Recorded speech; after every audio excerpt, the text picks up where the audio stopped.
Well, hello everybody. How are we doing today? This is only the second chat I've got to do, and I feel like I've been here more times than that. Hope everyone's doing well. As you can see, I got the snow theme going, the snow over here. We are getting pounded in Milwaukee right now. We're supposed to not see any form of reprieve for like 24 hours. It's not the fun snow. No.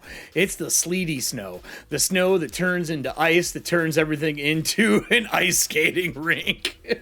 I'm safe. I'm inside. I just had to make sure everything was going to run properly today. I was all prepped last night, and then we were having a bunch of fluctuations. So power's good. If we have anything and it crashes, just know I'm probably going to switch to my phone, because my phone can still run some stuff. It won't be able to run the full 9 yards, but we can still do the unboxing and all the things we need to do. But lots to talk about today, like a lot of talk about today. You may see there's a camera here. So I have an actual copy of Campaign Builders, Cities, and Towns here. I wanted to at least flip through it with you. And we're going to open the map folio. So for all of you fans at home that use maps for everything that you do, this is it. It is a bunch of double-sided maps. And the best part, I'm gonna put this in front of me. I'll read it when we get to that section. Hey everybody, hi Red Dot. How are you doing, Dot? Fox is here. Phantom, Viking Mermaid. I will be safe. I will do my best to be safe. No promises though. No promises. I'm not one for safety. No, I'm just kidding. I'm just kidding. I will do my best though. So how's everybody doing today? You guys all good? Is anyone else stuck with the snow? My lady actually got the day off because everything in her work was canceled. That's what happens when you work for an airport. Got my monster mug. You like my chef monster mug? For all the new people here. Look at this. Look at this bad man pajama.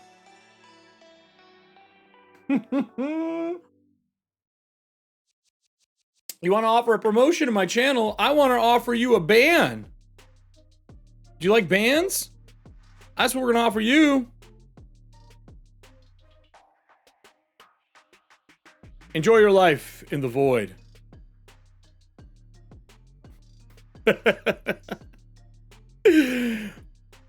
Yeah, it's crazy.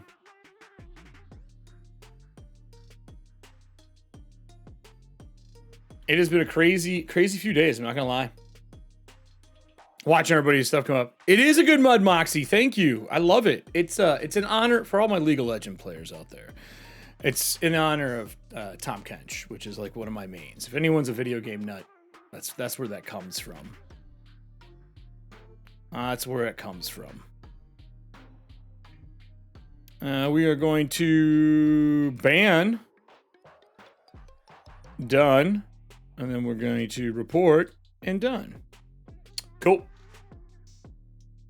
What else we got? Just started snowing here in PDF. Oh, it doesn't delay the mail. No promises, buddy. No promises. Snow is a hell of a drug. It cancels everything around you. Yeah, banned. Yeah, bots. Bots doing their jobs. Can't blame the bot, just blame the people who make them, right? So with that, I have a whole bunch of stuff to talk about. I have an order to this that we're going to go over, but I do want to mention a couple things I'm going to mention a few times during this show. One, the Campaign Builders, Cities, and Towns is live. You can literally buy it on the site right now. We will go to the site. I'll show you that. I'll drop a link in chat when we get there as well. On top of that, Friday, is it Friday? February 27th at 11:59 Pacific Standard Time. It's the last day to get your questions in, the last minute to get your responses into Package 1 for Project Black Flag. That's pretty big. And then, of course, the Book of Blades, which I believe is 5 books that have come out, and they're all super cost effective, and they're everything to make your martial classes better.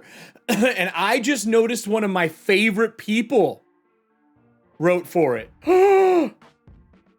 Oh, I'm so excited. I didn't know that they wrote for this. I'm so excited. One of my favorites of all time. Old guard for me. Good friend of mine, actually. I had no idea they wrote for this. So let's get over to it. Let's get ready to talk all the fun.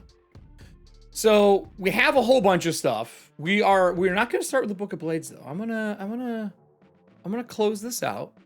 That's the cover though, a little teaser for you. Whoop. So let's start with a couple of things here. Let's do the show notes in general. We got a bunch of show notes. Topic time, everybody. Topic time. Eventually, I'm going to turn this into a full animated piece for us. But let's talk maps. Do you guys want to see the big maps? Do you want to see what they look like? I'm excited for this. I have a lot of knives. I don't know what knife I should use. I use this baby one. I got this cute little baby one for opening up packages. Just this tiny little safe knife. So the map folio is a really big piece. If you are familiar with other products out there on the market, these are dry erase, wet erase, and permanent marker. If you're not used to using permanent marker with your wet erase and dry erase maps, you can just put a dry erase over top of a permanent marker and wipe them off. My understanding, what I've been told about these is they are hardy. Like they be strong. I don't know if I haven't seen them. I don't know. I've never owned a Kobold press map before. I've owned a lot of other companies over the years, so let's shuffle these out. I feel like I should be in solo cam for you guys for this. Let's pull these out. So these are big boys, by the way. They're double-sided. Ooh, these are hefty. They are super hefty. Dot, why didn't you tell me these were so nice? And they're big. They be thick. Like I'm gonna back up thick. Look at this. Look at this. Double-sided. Boat on the other side. These are awesome. So I would say these are a heftier weight than you're probably going to be used to if you've never gotten a Kobold press dry erase, wet erase style, like their combat maps. These are great. That's way bigger than I thought. So this one is, I believe, the Cathedral. I just threw the paperwork on the ground. Hold on. Let's flip it over. Get rid of that. No one needs that shit. This one must be... Is this the Monument or the Plaza, maybe? Full trees. Full 9 yards. Not too much glare. I love the boats. I gotta say, set pieces like this, boats and docks, these are the most common things I use as a GM. Like, when I'm doing Iron GM stuff, things like this are dope. So, we'll burn through these. I'm not gonna spend too much time showcasing, because those of you that are buying them are gonna know what they look like when you get them. But these are currently up for sale, and I promised I would open these up. I'm gonna do a full unboxing set of videos. I have a setup over here to do unboxings. I can't use it during the live stream, and I broke my C-stand that goes over top of my table today. Don't ask, I won't talk about it. I broke it. So all my hanging camera equipment I had to reset up. That's why this thing's here right now. That was like a plaza. A little bit of palm tree flair for this one. The backside is the full size of the plaza. Ooh, this is good for just in general. Like, you meet in the plaza or center of the town. Like, that's solid.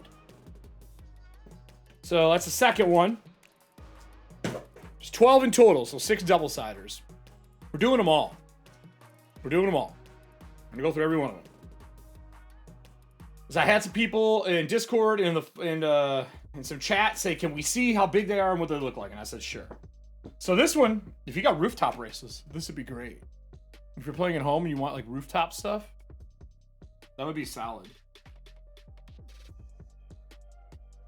Lots of streets, lots of good texture, little fountain in the corner.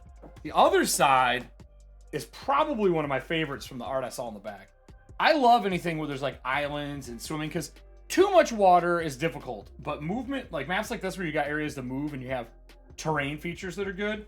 But this whole banquet table, solid. How many of you guys that are waiting for it, are you all GMs? They did. As someone who does cartography, these are time consuming to make. But is anyone who ordered these already? Are you just GMs? Did any players order these? Just out of curiosity, if you're a player and ordered this book, can you give me like a PC in chat?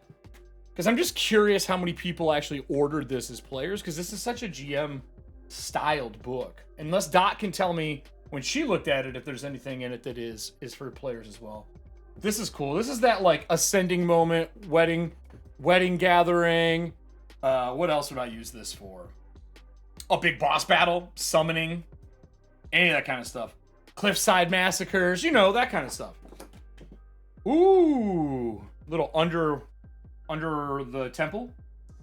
This could be, you could use that as water or carpet. I think it's supposed to be water. Yeah, it's canals. Little hidden room over here. Dig it. Dig it. Next, we got two more. Two more. Ooh, we got another cityscape one. Oh, that back one I like. So you got a little more of like a nice cityscape. This is more of a ruined city with holes in the buildings and stuff like that. You can probably see some of it in here. This one's got a lot of detail in it. So if I go like this, you should be pretty lined up. I'll give it the little Vanna White slide. But this side, like actual canals. I actually really want to use this for a convention. Do people who are in chat too, though, who are GMs have picked it up. When I plan my adventures, Rip Venice, that's right. When I plan my adventures, I plan in reverse. I you know what? I should do a K-chat talk about prepping for adventures and GMs. Because I prep differently for home, online, and convention play. There's different highlights, I think, for each one of those you have to hit. But I plan in reverse for almost all of those. I usually find a map or something from a published adventure, or maybe there's like something one of my favorite designers wrote that I know I can't run the whole thing, but I really want to include that in what I'm doing. I love taking pieces of adventures and doing them, but maps, it is easier to find a map and plan an adventure around the map than it is to do the reverse, which is to build a map for the adventure you want to run. That's way more time consuming. So I just have a library of maps with artist names on them, and I use those all the time to plan my maps. If you watch any of my live streams, I'm big into like, let's get maps and do stuff. But for my Dragonlance fans, I'm allowed to say that, I hope. For my shows, I think this might show up. This kind of jousting arena. You know how hard it is to find a fucking jousting map? Like, seriously. This is awesome. And then this is the other side. I don't even look at the other side. What is the other side? Ooh! Pool party? No, I'm just kidding. I think it's supposed to be gardens. Yeah. That's cool. Nice battle set piece, or if you're having like a huge party piece or parade or whatever for your games. But this, there's not a lot of this out there. Just as someone who's got like, I don't know, a terabyte of maps. There's not a lot of these. A terabyte of maps and $100 in Patreon a month for maps. Not a lot of that stuff. That's awesome. That's awesome. I was not expecting that to be what the maps are. I had no idea. Like I said, flying blind. So that's the CT maps, but I did something and I want to see how it looks. I just want you to see the print copies, because I know somebody who orders books all the time and they say, you know, hey, they've been shipped. You know, they're in the mail. Look, I'm going to give you a proof of life. We're going to do a proof of life that it is real, that the book does exist, that we did make it. So here's our cities and towns. There's going to be a little glare in this corner because I lost my C-stand, but cities and towns, it's real. It's a real thing, everybody. Right? I mean, this is something that there was a second edition book. I can't remember the name of it. There was a World Builder's Guide back in the day that came with a stack of graph paper.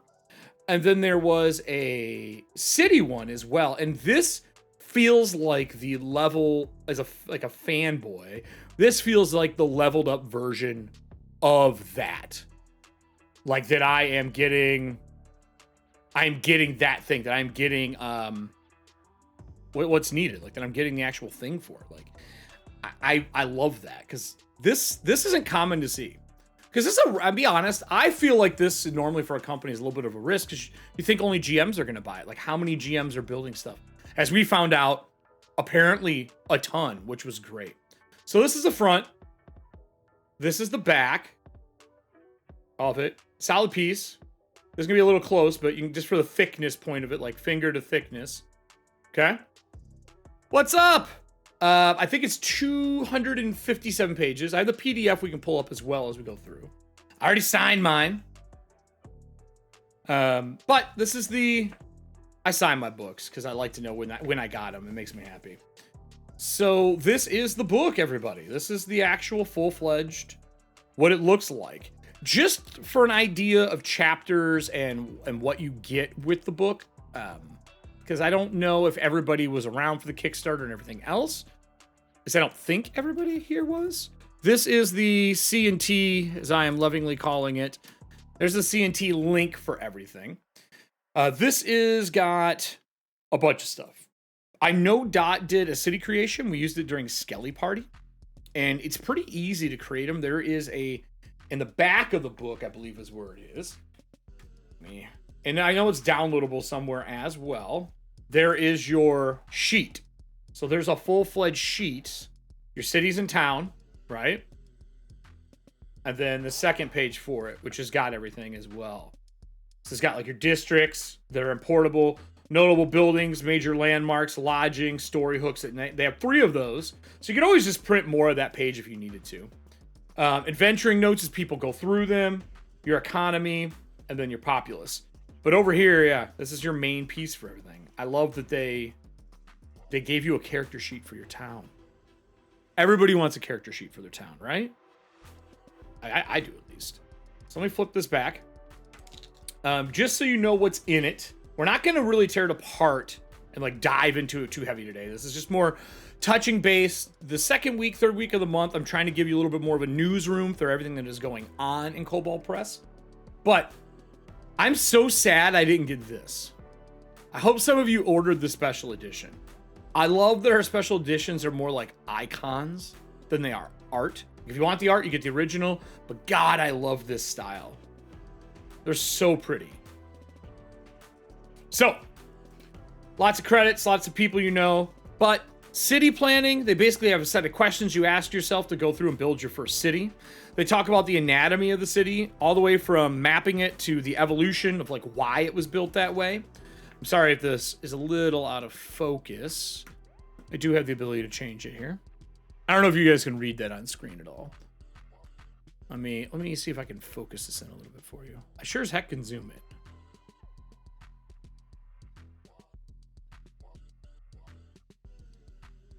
See, I'm gonna do an autofocus, so we'll see what it does. They always hunt and peck. Autofocus does. It's good enough. Chapter 3 is your city inhabitants. Chapter 4 is your city campaign, how to run it, roll the city. Quest hubs. We're all used to that if we play video games, right? City wealth, how you earn rewards, all that kind of stuff. But in 5, they talk about heroes, how to do it. But my favorite part in this, and I don't know, Dot, if you got to showcase this, but they have a bunch, not only appendices, but I believe, if I remember correctly, there are a bunch of tables in here for creating just random stuff in your game. So this is what I live for tabletop. Someone give me, do we have a D100 in here? Let me check something. I've been adding dice to our channel so that we can do D100 rolls and stuff like that. Let me see if we have a 1D100. I know some other people who do other shows with me have seen these. Nope. Let me make one really quick. Takes 2 seconds. I want to give us D100. I just want to roll one and see what we get. Right? So this is going to be 1D100. So 1D100. And then I'll do an advanced setting for just D100. Because sometimes people do that. And we'll put a 5-second global cooldown and save. Someone give me exclamation point D100. 42. Hey, that works for me. We can just do it that way too. We'll do 2 of them. So in this table, it's location naming. So we go with the creature first. What was it? A 42. 42 is a Grindylow. And then what did we get for the second one? A 2 for the description. A Grindylow that is angry. Someone else give me another D100. A 12. A Grindylow that's angry over a bottle. Apparently we got a boozer. We got a boozer Grindylow. I just want to say a boozer Grindylow is apparently here. We need 2 more D100s, everybody. 2 more D100s. So a boozer. So we got a Grindylow that's angry about a bottle. Maybe it's a message in a bottle. Oh, too many potions? Yes. Oh.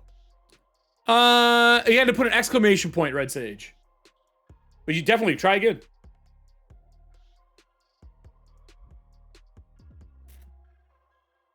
Exclamation point D100.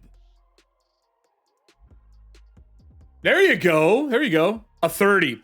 So 30.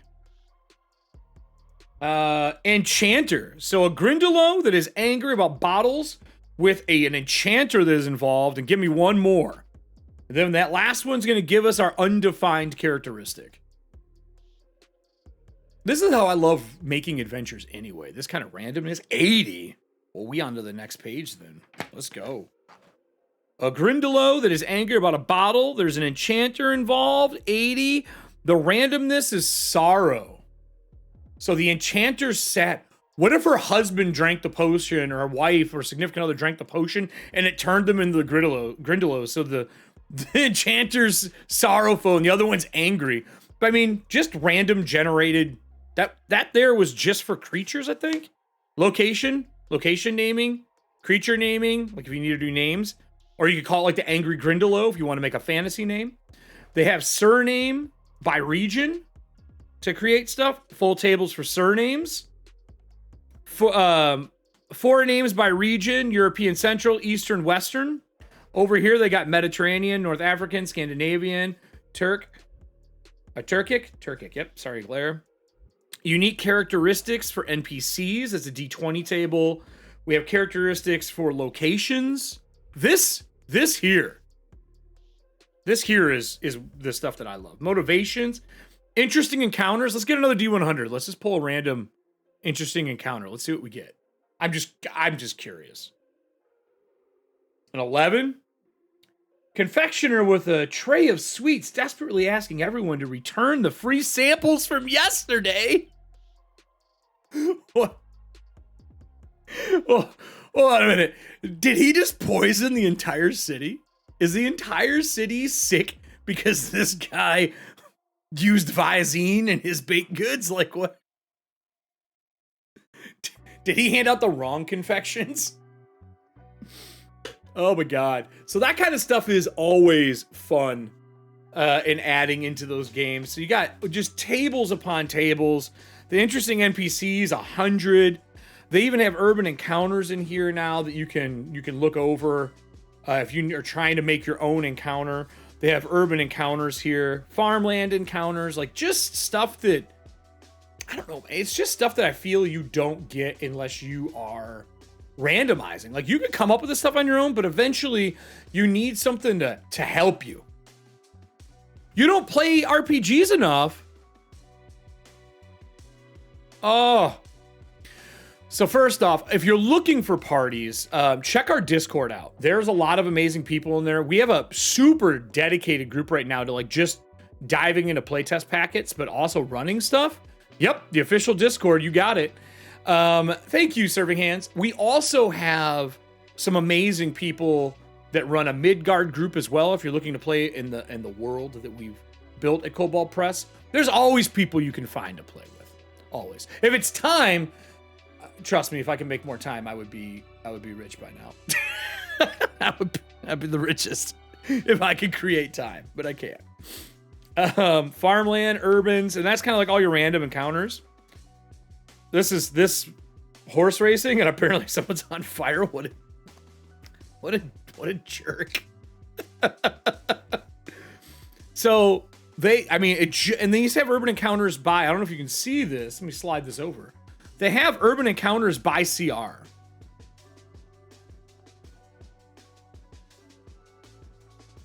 Is there a form fillable one? Dot, I know you were in chat. You gave me a form fillable one. I believe there's one in the chat. You know what? Let's do this. Let's look. Hold on. Why don't we find out together? I will find out just like you would. Ooh. Let's pull up. Let me find our Chrome. I have some stuff set to where I hopefully can show you things. Brio Chrome. It looks like, I'll pull it on screen for you all. I believe there is one. It would probably be in the downloads for Kobold Press. And Dot, if you have a link, feel free to throw it in chat. That is a very good question. Let me get this Chrome. Here we go. We want, what is this one? Campaign Builder. It looks like there might be one here. Hold on. I'm hoping Dot didn't just make hers. That's my only concern.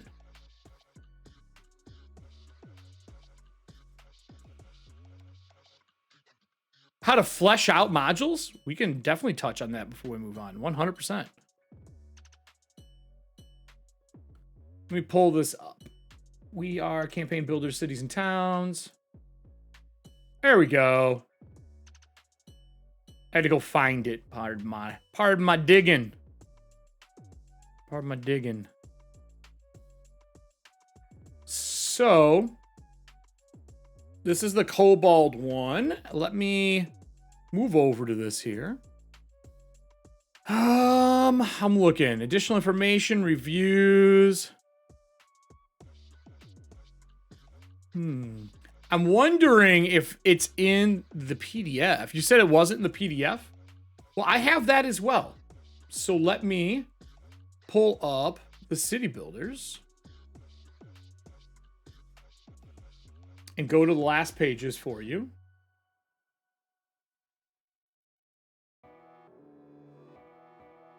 It is not form fillable in the PDF. So here's what I'm going to do. Let me write this down. Form fill, PDF, city town. And I will find out how Dot did that. And then next show, I'll have it for you. Because if I can't find it right away, that means that Dot might have made it for the show. I agree, 100%, 100%. There might be one. Yeah, of course. That's why I'm here as kind of like the news and intermediary, if I could talk today, to make sure that, you know, we answer as many questions as we can for you that we're allowed to answer. There's obviously stuff I can't answer. But I don't see it here. Like looking through everything, because there's the hardcover, this, and I don't see it in anything up here. Tools, there's searching for your adventures, monsters. I don't see it. And I'm going to ping as well and ask just to make sure. Let's see. I'll read out loud. Is there a form fill? A form fill for CNT like the one you sent me? Audience ask. There we go. We'll find out. Maybe we'll even get an answer by the end of the show. So with that said, that's the cities and towns. It's up now. It's for purchase. It's 200 and I believe 57 pages. Yeah, 257 pages for the book and PDF. Big book. Lots in it. Numerous things in here that like I said, I hadn't looked at it till today. It even has village maps and stuff in the back. I should showcase this. I didn't even think about showing you guys this. Someone asked about building off of one that exists already, which I will touch base on. There are, I think, 3 things you have to identify to do that, but it's not hard stuff. It's definitely doable stuff. So let me hide this, and then let's bring up Acrobat. So this is the page you're looking for, right? Just to clarify. This one here, this 2-pager. I'm pretty sure that's what you're looking for. Okay, cool. We'll see. I'll ask about that and see what we can get. But What I didn't showcase, and I'm going to close this book so we can just use the PDF for this, because it's a little easier to read for all of you. I just wanted to show proof of life. They added all of the big maps in the background, like in the back of the book for you, right? So you have access to all of them. All these books are here. All the maps are also in here. Yeah. Oh, no. I tried clicking. It doesn't work. So this is all the ones here. But there's also, if we scroll back just a little bit, they even built little write-ups for each one of them. So if you need them quickly and you want to expand them, there's the arena, the city plaza, and they really break them down in the book. But these are what I'm excited for. Nam, what I always recommend doing is playing a few games with people. Write your own notes during the game or afterwards. I believe in aftermath notes. Like, kind of, that's the best thing about streaming, I'll say. I can easily go back and write down my own notes afterwards. But if you do this, these have nice little jumping off points. This is a prime example of what you were asking. How do you show the growth of a location? Right? You ask, like, how do I upgrade something that I'm already using? This is it. This is how you do it. So let me put this on continuous scroll. I'm going to make it so I can make it a little larger for all of you. All right. Do we have scrolling? We do. So I'm going to blow this up so it's a little easier for you all to see. So let's go like this. Oop, wrong one. Locky lock. PDF. So now I'm going to blow this one up just a touch for you so you can see everything a little more. There you go. So this is an example of what you were asking about. This walks through an example of how a town starts on this little peninsula in an inlet. There's a couple roads that come in, a forest in the front. And I always tell people, if you've played any RTS where you build your city out and you think about how you chop down trees and it evolves over time, that's kind of what we do here with this book. So map one shows the town itself, right? It shows the peninsula that it's on, how it's been set up, and what it is. If we scroll into the next page, map two shows the growth of the village. They've built a bridge across the peninsula that's here onto the island and then into little areas here to connect to other small cities or villages or towns that are opening. And it makes this little hub network. And there's numerous reasons this could have happened. And these are the stories in the book where you can roll for stuff. But we can also make it up. Like, why would they have separated out? Well, maybe these were two forward positions originally because they had problems with encroaching enemies from the south, assuming that down is south. They built out this way because it's safe along the harbor. And you start growing into the beginning of a metropolis. When you scroll down to map 3, it shows that this out here could be the logging company that is digging up and breaking all down the wood and bringing it back to build the big barrier, the fence that they built in front of the place. You see that these now are becoming a little bit more city-like or village-like. They're larger, but they're not contained. They could have been over here for resource mining. They could have been over here for farmland. This could be all farmland through here. Numerous things that could have been there, but they grow. More people come, more people stay. When you get to the next one, the most obvious thing that you do is you stretch along the coast. Water is for fishing. You can use it to transport and travel larger goods that are too heavy. The logging company could bring things out and float them down the river to things that are down here versus dragging them through the dirt. It's also easier to ship all your goods, your supplies, and everything over water to other places. Even just from here to here on the map. Here to here is easier to ship when it is this way.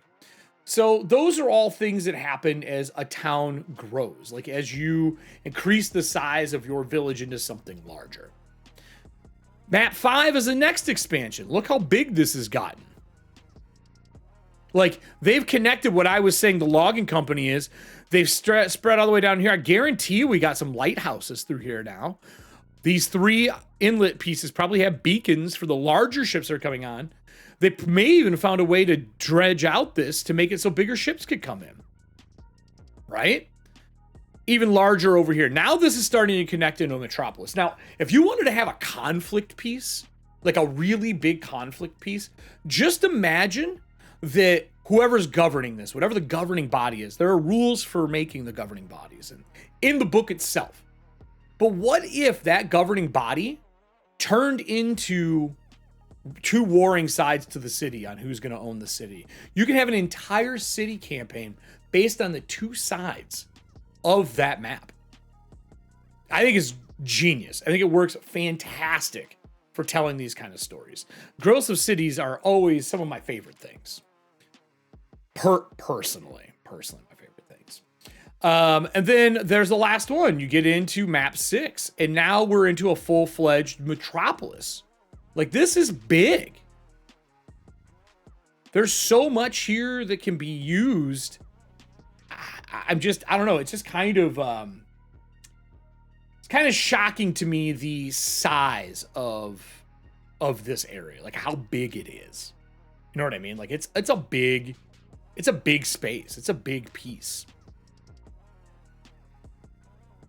You got it. Jetties, everything's getting added on. They've found a way to stop the water from coming in with the jetties, from breaking everything up. Like, this is the involvement and evolution of a city. So when you were asking about that, it's like, ooh, we actually put something in here for them. This gives a breakdown. Yep, you got it, Wilson. You got it. So this book is, I'm super happy that we built this, because I love cities and maps. I did cartography for a long time, not just like fantasy, but actual cartography for like cities and stuff like that. And I learned so much during travels that allowed me to make good maps. And this is such a fantastic of the life of a map, of the life of a city, how that city gets larger over time. So I don't know. I think that is awesome that they did it this way. Awesome. Any other questions on cities and towns before we move on? Is there anybody have any other like campaign questions or anything along those lines to really kind of fulfill that campaign fantasy love? Is there anything else?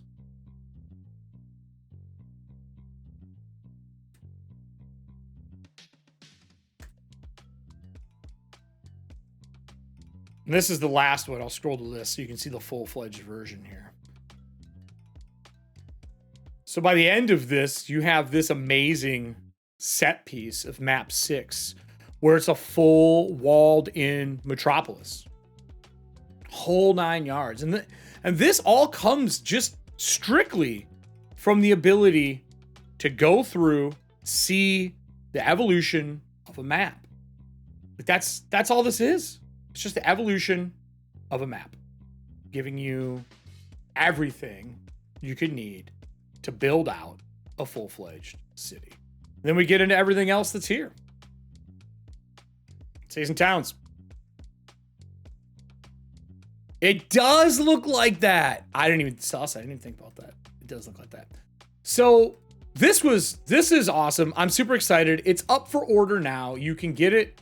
Like right now, it is for order. You can get it in your hands. You can walk with the PDF ASAP Rocky. So as you're looking through that and you find things, I know I'm going to be designing some cities for this. I kind of want to design some stuff. Look, personally, I want to design some stuff for Project Black Flag coming up. I want to design a city that we can kind of play in and do stuff in. And I'm really talking about maybe seeing if we can set up a challenge for our Discord to do a city build and see if we can't include it in things that we have coming up for playing games. I'm not going to say much more than that. I'm not promising anything yet. I just think it would be super fun to be able to have a city that a community built together and turn that into something that can be used during our play testing and stuff like that. It'd just be fun. And even if it's just internal on our Discord, people are playing, or of the groups that are playing it at home, they have a city to play. And that's what I'm going to be telling a lot of people who play Project Black Flag Packet 1, 2, 3, 4, 5, 6, 7, 8, whatever we go to, that they could just pick up the City Builder's Guide and use it. This is a prime example of something that is parallel compatible to to Project Black Flag because it's just random tables and building out a city. Super cool.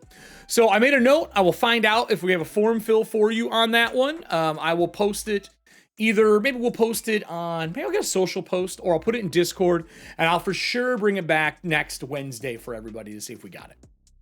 Super cool.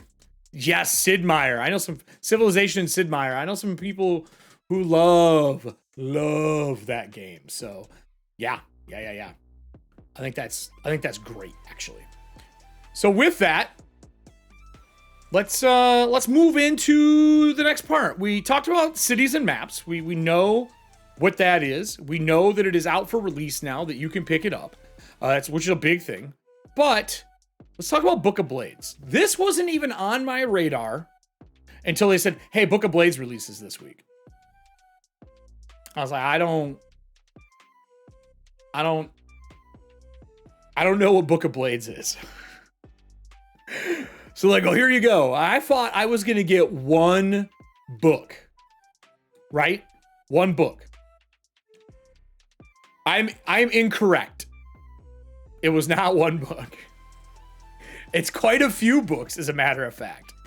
If you play martial classes for 5e, these are how you make martial classes better, both mechanically and how you make them better RP, like how you make them better pieces for your campaign so they're not boring.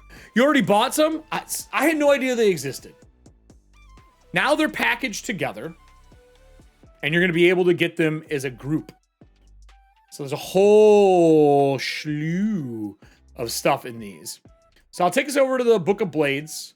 I'll show you what it is that's available. I'm going to put it in here so you can take a look at it as well. This is the Book of Blades. I don't know what's in them. I have no idea what's in them. We're going to look. I have no idea, Wilson. I have not looked at them. I have zero idea.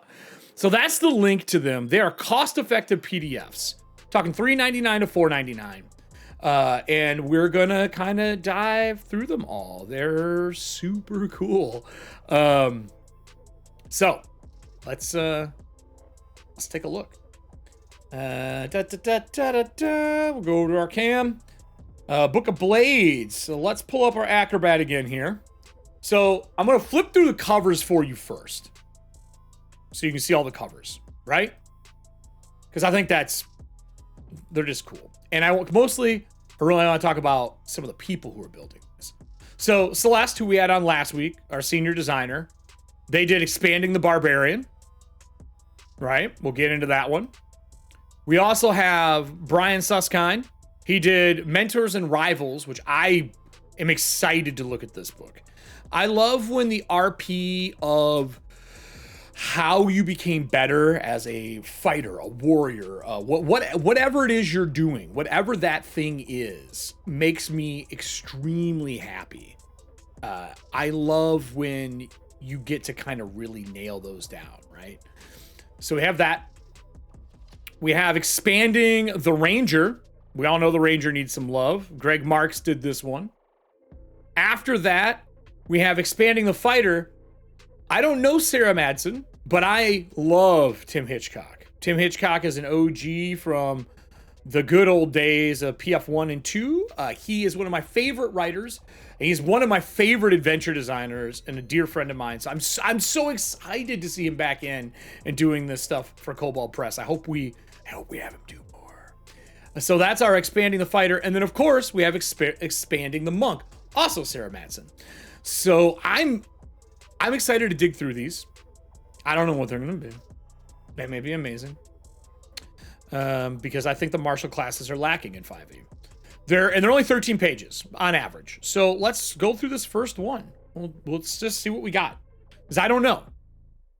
I don't know what they are. No, don't do this. We don't want side scrolling. What is this nonsense? We want this. Thank you. So, tactical overview. New uses for inspiration, it looks like. Oh, no. Inspiration from fictional stuff. Fictional inspiration, historical inspiration, tactics, people to look up for tactics to give you ideas. There are some character options. There is a new subclass, Path of the Undying. I'm sorry. a Path of the Undying? Are you not killable with this? Because if so, it sounds like some gladiator love to me. Right? So Path of the Undying, what do we get with that? Let's scroll here a little bit. We get, starting at 3rd level, whenever you begin your turn with a number of hit points less than your barbarian levels, you may expend one of your hit dice to recover hit points equal to the number rolled plus your Constitution modifier. No action required. You can use this feature while unconscious, but not if you are dead. So you can spend your recovery hit die to stand back up? Okay.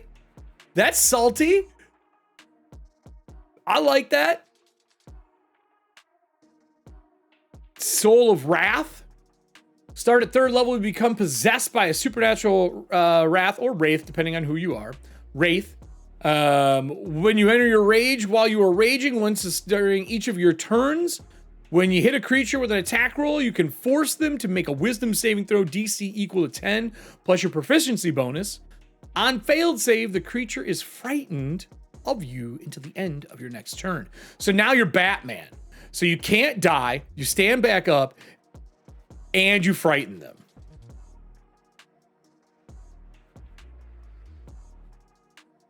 Is this a barbarian Batman? Do we have Barbat? Is this Barbat? I feel like we're building Barbat. Yes, Voorhees. I don't know if you can see this up here, but there's a mask in the background over here, right? Right, like right here. And I got one over here. I'm a large Voorhees fan. Thank you for that. Thank you for the Voorhees shout out.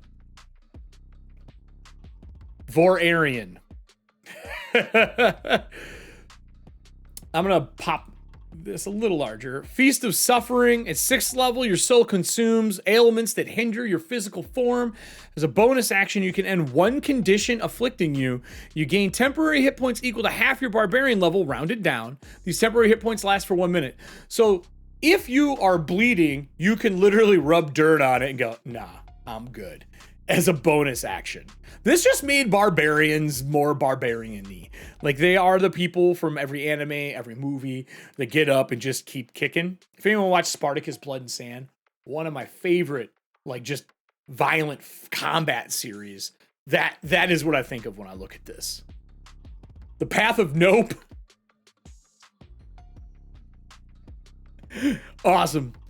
You get Vengeance Snare, 10th level. When you're raging and you use a bonus action to project your wrathful soul outwards. When you do so, all creatures of your choice within 30 feet must succeed a wisdom saving throw DC equal to 10 plus your proficiency bonus, or become frightened for 1 minute, or until they are more than 60 foot away from you. So now you're running them down. Yes, you did, Serving Hands. Now you're running them down. If the creature was already frightened of you when they fail this saving throw, they are also paralyzed. I'm sorry, did I say Batman? I meant Ghost Rider. You are a Ghost Rider with this. Let the savagery continue. And then selected by death. This is your kind of your end keeper. At 14th level, death no longer desires you. If you die and your body is destroyed, your soul remains after 24 hours. Your soul inhabits and animates another humanoid corpse on the same plane of existence, and the body returns to life with all of your hit points. Upon waking up, you recall your former life and experiences. You retain the capabilities you had in your original form, except you exchange your original race for the new one, or lineage, you know, when we go into the new stuff in Heritage. What in the hell? This is amazing. Thanks, GM Workshop. We're super happy with it. It's so cool. I'm going to take this cam off because I'm not showcasing cities and towns anymore. Boop, just so I don't hit it with my face. So there's my face. Here's my face. Move that off here. So with that said, we have that's just one. And there are more in here. Like, more in here. Like, new background, Gravekeeper, no stranger to death, new bonds, ideals, and flaws. So hold on. For all my GMs and players that are in here, those who play 5e, I'm running a pretty big campaign right now for streaming. Am I the only person who feels that Bond's ideals and flaws just don't do enough? Am I it? Am I the only person who feels that way? I feel like they are so cool, have such a good chance and purpose that they can have, but they don't do enough. Thank you. Yes, Wilson. I, in my game, have been testing a lot of other stuff, but right now I'm doing that you can use a Bond, ideal, and flaw once a campaign to make sure you get inspiration, as long as you can inject it into the scene. But I also have had them used for other things in my games. If people lean into one of those things in a scene and it's important, maybe instead of an inspiration or advantage, I like to give them other things for it. Maybe they get a new friend out of it if it makes sense with that role. Maybe if it's related to the role that they're making, instead of me making them roll it, I just let them have it. Especially if it's a flaw and you're willing to like take that hit. But I want people to lean into those things. And I personally, I let my players change them. If they feel they've used that trait enough that their character needs to change, I let them swap them. People change. As you grow through levels, why not have those change as well? Anyway, I always just felt like it was a missed bag. So, I love that there's new ones in here because I do love giving players and GMs stuff to jump off of. I love the ideal stuff for this one. So now there's Weapons of Legacy in here. Just a heads up. What is this art? What is this art? This is awesome. This is sincerely awesome.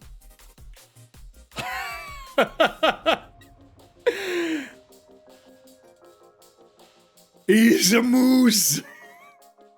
So we have Fable Rarity, Properties, Attunement, Magical Deeds.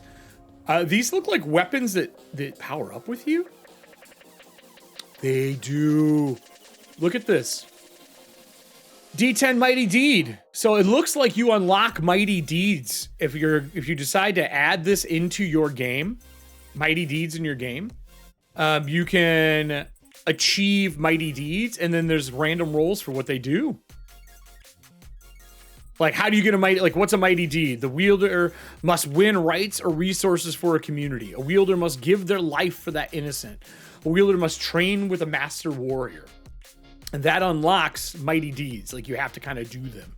This is a cool little thing. If you want your fighters, you always think about Excalibur, or, you know, if anyone's seen the meme, Florida man with the alligator with a knife in his head, you know, Excalibur for Florida.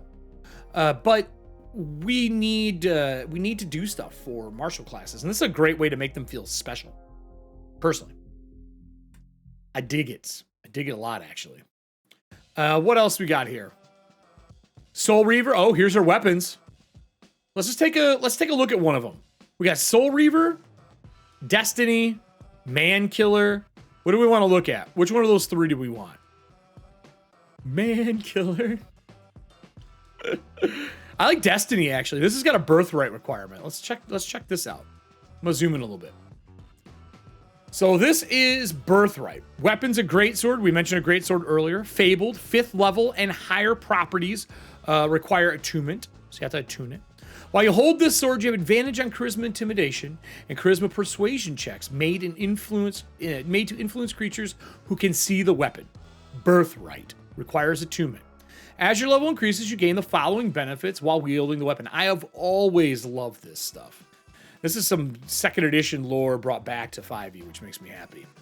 5th level, you gain a +1 bonus to attack and damage rolls with this weapon. In addition, when you are attacked by an enemy within 5 foot of a friendly creature who can see or hear you, you can expend your reaction to direct that ally to strike. That ally can immediately make one weapon attack against that enemy creature. So you got a little bit of a commanding presence feel, right? You know players are going to go murder shop owners to get that weapon. I mean, you'd have to know it's there. I think something of birthright. I think it looks like a normal sword until someone of birthright touches it. Yeah, kind of. They're their own thing. They are like legacy items. They are things that grow with you. Because when you first get it, it just gets this. This is the first thing, right? And then past 5th level, you have to attune. So at 5th level, you get the +1 attack bonus, +1 bonus attack and damage with this weapon. In addition, you get that whole thing where you can direct people. At 9th level, while you're attuned with this sword, your character score, your charisma score changes to 21. Whoa, that's dope.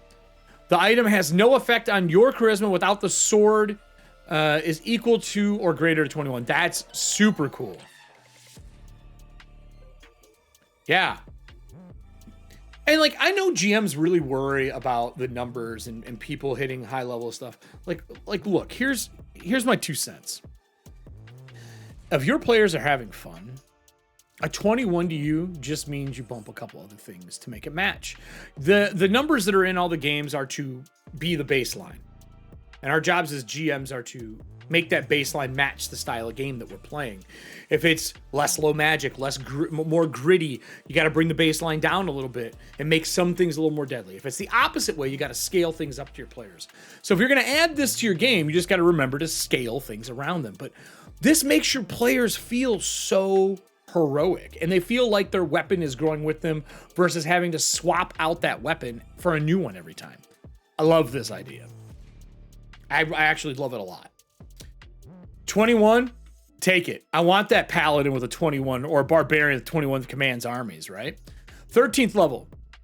You gain a +2 attack bonus to damage rolls with this weapon instead of 1. In addition, you can use a bonus action to end a condition affecting your ally. You can tell him to shake it off. Suck it up, Buttercup. Get out in the battlefield. You get to do that with level 13. It's pretty dope. Not gonna lie. And then 17, you now grow to 3 instead of 2 for your bonuses to hit and damage. When someone within 60 foot and someone reduces 0 hit points, you can use your reaction to spend one of your hit dice. When you do so, they recover hit points. You can be like, you're not dead yet. Point the great sword at them, and they scale with you. And they get up, and they continue fighting. If you're at 17th level and you have 17 hit dice, that means you could get up 17 people off the battlefield alive. You're not even necromancer. You're just willing them to continue fighting with you. That, to me, that is what stories are made of. And this is one book. One book. This is one book that we've went through. After that, they have some fun stuff. They have battle cries and curses, right? Cool battle cries to say during and curses just to give you some flavor. I love flavor. And then we hit the end of the book. So, I mean, you're getting 11 pages of content for like 3 something, I think this one was. Super, super cool. Let's go through. I'm curious for the mentors. I love Brian Susskind. He does great work. I'm curious to see what we get out of this. Let me also make sure we're in the right viewing. We're going to kind of dive through this. This is a 16 pager, right? 16 pages. What do we got here? Again, every book looks like it breaks down with an introduction, inspiration, things you can look to in real life or fictional to give you ideas for doing this. But this one is all about that whole mentor.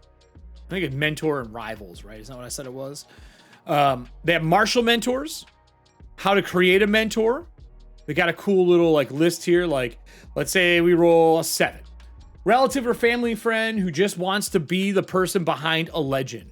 Like, that's like boxing. Someone who loves boxing. That's that boxing legend mentality, right? Mentor student backstory. We'll do 4. Was one of the hero's first teachers. Pretty cool. And then motivations, we'll do 2. Wants revenge against an old foe. So now you've kind of built this whole mentorship feel for him. They brought downtime in. If you don't use downtime in your games, I cannot tell you enough as players and GMs that downtime, those moments in between, allow your players to have growth off camera or on camera if you want to play downtime out. Our team has really, really started diving in to using downtime in our games, especially like the last 5 to 10 years. We've really been doing it because we figured that like, why don't we have seasons pass? Why aren't there things? Why is it always go, go, go, go, go? So we really started bringing that in. I even give levels out during downtime. If there's like a year, sometimes I just grant a level and ask what they did during that. And they get to come back to the table with new stories. It's a really cool way of letting players kind of do what they want without being on rails or in a show. Technically speaking, if it's left there for longer than 30 days, it becomes property of the store. Company policy. That is true. That is true. These two are talking about a living campaign that we're in right now for one of my games. So there is training with your martial mentor. Training points. Ooh, what is this? Training points represent the character's progress with their training. A character collects training points to spend on their desired benefit. To gain training points, make an ability check as listed of the training type after each work week of training. At the end of the character's current number of training points, if positive, to the ability check roll. Compare the check's outcome to the check column on the martial training table. Corresponding result on the table specifies how many training points the character gains or loses for the week, for this week's effort. Training points a character accrues can be spent on benefits from the mentor. Note that training points are not spent when added to ability checks on the martial training table. Oh, look at this type of training stuff. This is a little bit back to Xanathar's guide, has a little bit on training and retraining stuff in the back of that. But this is really cool. This is specifically for martial. Picking up weapon proficiencies, feats, special techniques, change subclass. That's kind of cool. Like if you want to grow in your subclass in your journey. Change classes. And then martial training, a 1 to 5, you get wounded. 6 to 10, you're distracted. 11 to 15, you get advancement. 16 to 20, it's inspiration. You push through difficulty and feel accomplished, and you gain true training points. So these are your training points. That's awesome. And then there's the cost down here. Right here, there's your cost training points, 1s and 2s that you can do with stuff. This makes me happy. I really feel like martial classes needed this. Personally, I don't know, I love playing a fighter, and I love playing an intelligent fighter. This is cool. Gold Simon is an option. Hilarious. Yeah, a little bit of Toma Heroes. You got it, sus. Yeah, I agree. Little Toma Heroes feeling. Like specifically, like really narrow focus though, like narrowed at your martial classes. These are cool though. Like for 1, you can get advantage. The character has advantage on strength or dexterity check made to overcome a physical obstacle. It looks like it goes away. You just spend it and you get it for 1 thing. 2, you can ask for a minor favor. 3, you can ask for a major favor. It has to be narrow. 100% Wilson. But it's really specific. There's even RP stuff here, though. Look at this. This is RP, man. This is RP stuff. For 4 training points, the character can call upon their martial mentor for a major favor. This might include illegal activities. Some examples of major favors: learn the location and price of a magic weapon or legendary, or lower rarity. Secure a pardon for a major crime. Arrange for the resurrection of an ally. This allows you to call in favors when you don't have gold, but you've been training hard and you have built up rapport with that mentor of yours. Thanks for the raid. Hello. We're going through our news release for everything going on. We're currently going through the Band of Blades. There are 5 books that have come out, currently all available on Kobold Press. Welcome to the show. Thank you for the raid. Feel free to chat, talk, and ask questions. I'm Eric Frankhouse, by the way. If you're using Dot, I'm the new content project manager. I produce all the new content coming out for Kobold Press with the marketing team. You've probably seen me around the block. I've been around for a while. If the white old beard doesn't show that I've been here a while. But if you have any questions, let me know. Answer anything I can. So that's awesome. I like this training. We're talking currently about mentors at this new book that came out, so you can get mentorships for 5e. Pretty awesome. And then they have sample mentors. Ask away. What's your question, General? I'm doing well. Besides the snow outside. We're getting sleet and snow today. Do you see Toe Crusher? Do you see Toe Crusher? Where do you see that at? Where's Toe Crusher? Wilson, where'd you see that at? Oh, you do. Right here. You did. After you make an attack on a target, you drop your bludgeoning weapon on the target's feet before catching the handle again. Target must succeed in a DC 12 Constitution saving throw, or their speed becomes 0 until your next turn.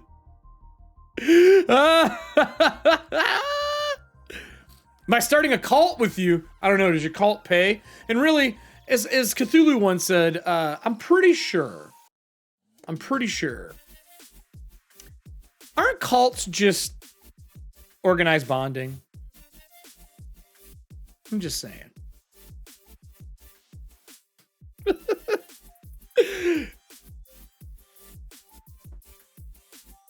What else do we got here?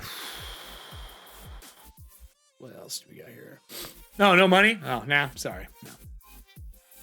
No. I like these. I like these new little abilities that you can pick up. Optional special rules is what these special techniques. Super cool. Super cool. Holy God, they got the punching spike right. It goes on the edge of the shield.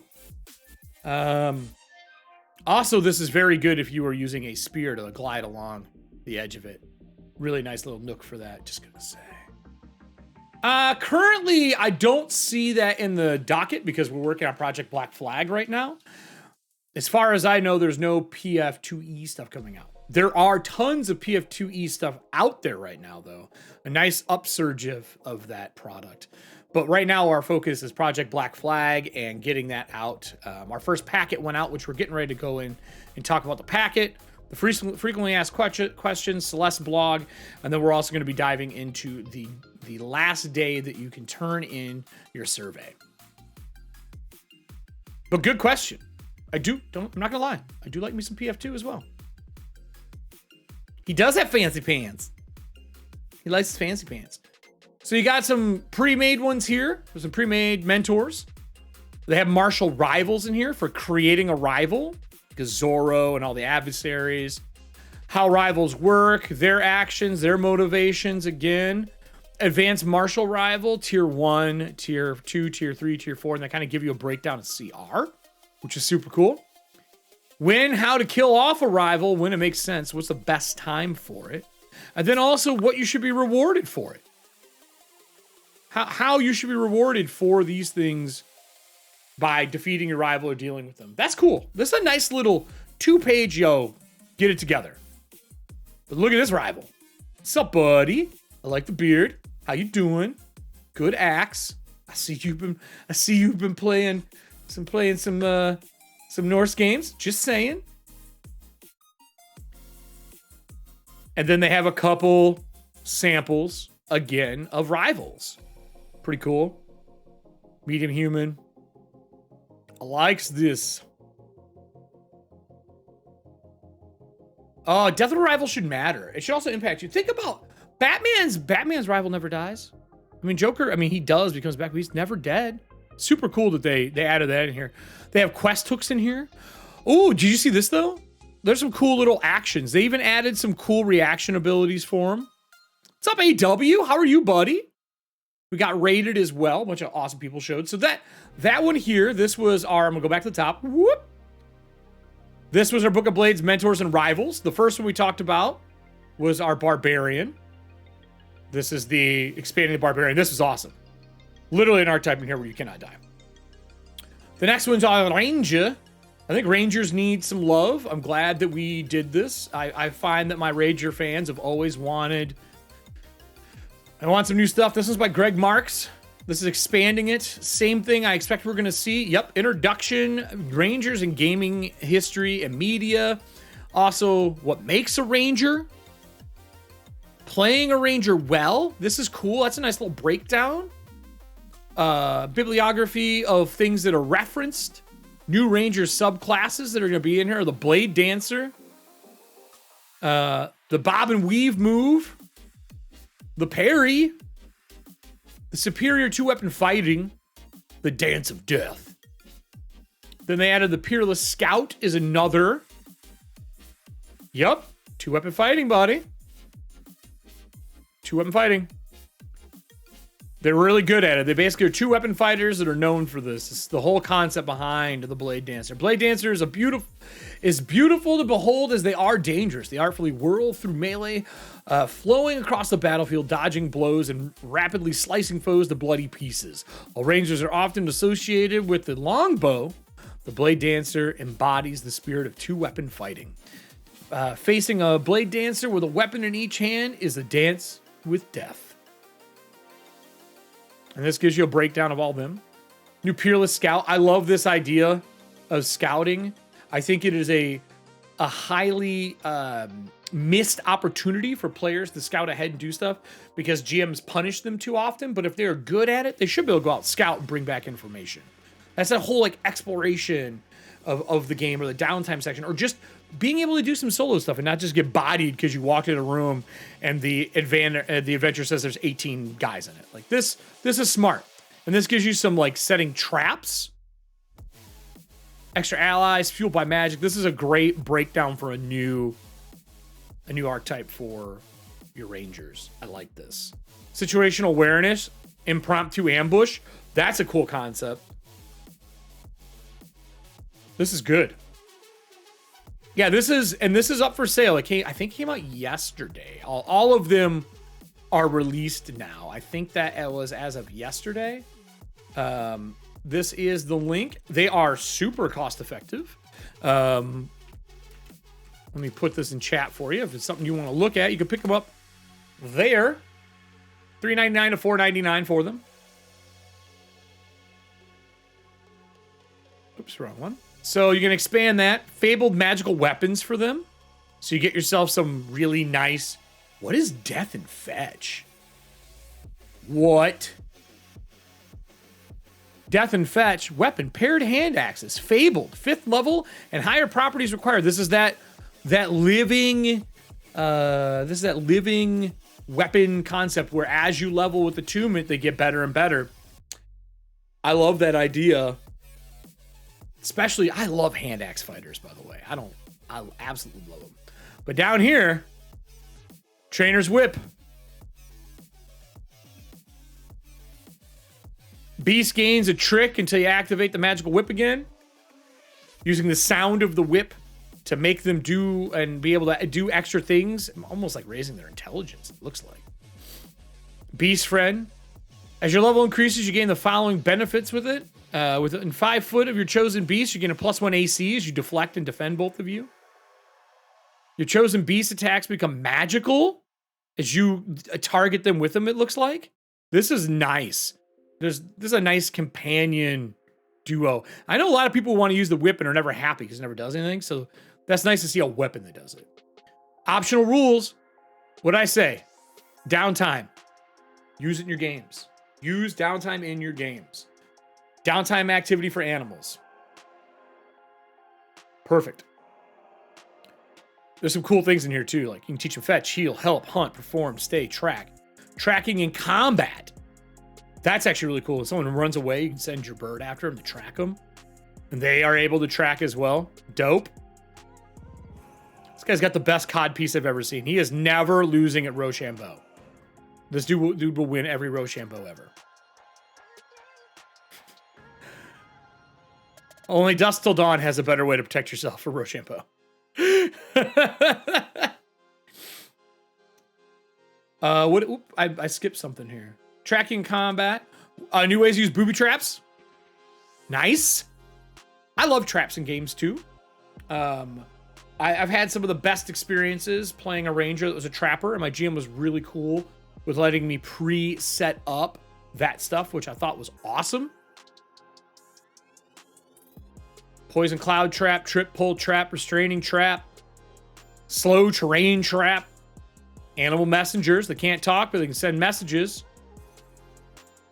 This guy is straight out of Disney. He's the prince of animals.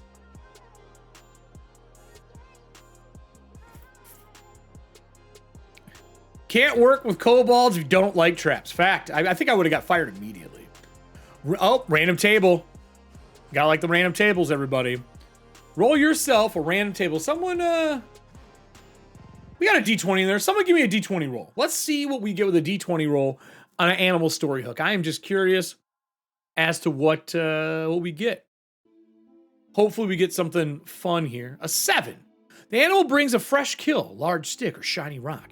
If that character takes it, the animal tries to take some food or other item the character has that is of interest to the animal. Hey, here's this kill. And your pocket watch is mine. Thank you. Thank you.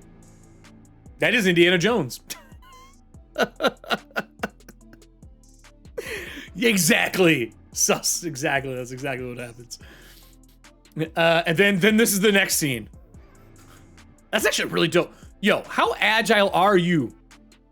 Are you running on breakable branches? Who trained you? Damn, Gina. Look at this. A cat. I don't think a butterfly could do that without breaking those branches. But they have new role-playing animals and how to role-play them and do them. Really cool concept. If you're doing a short party, so let's say you have only 3 people in your party and you have someone with an animal companion, see if one of those people want to play the animal companion and give it the ability to telepathically speak with their trainer. Maybe it's an old loved one that got transformed like we talked earlier in the City Builder Guide. Super fun doing that. You can get some really cool moments out of that, or you can have anyone play the animal companion when the master's not around, whoever's teaching them, whoever their trainer is, and you just have a personality type for them, and the whole group plays them. So whoever they're with, that player can play the personality type for them. Super fun. Or if you're just in a scene and the other characters aren't there, you have somebody else play them. I love doing that. It's a lot of fun. Just make sure you assign like a personality type to them. Yeah, so like, for example, if there's 4 people at the table, 2 go left, 2 go right, the other person says, well, I'm going to stay back and guard. You tell that person, hey, the personality type for the animal is this. We work together. Here you go. And you just pass the sheet for them. And they get to play the animal companion together. I feel like you're asking that out of favoritism. Are you trying to say you need some raccoons? I don't know if I didn't see any new animal companions in here. There is a new type for them here. Hold on. There is a new type. Trash Panda. There is, let me scroll back up. There's new ways to track, train, do all that stuff. Is raccoon? This is a good question, Dabber. Is raccoon not an animal companion? Is that not a standard thing?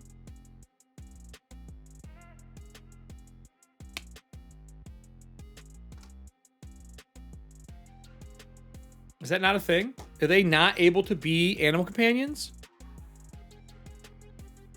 Oh, but has there ever been one, is my question for 5e. Is there one? Note to self. Note to self. I'm making a note. I'm going to do some research. I just had an idea for something we have coming up in another month that I cannot say out loud that I think would be super cool to do. So hold on here. Let me slap a note here for myself.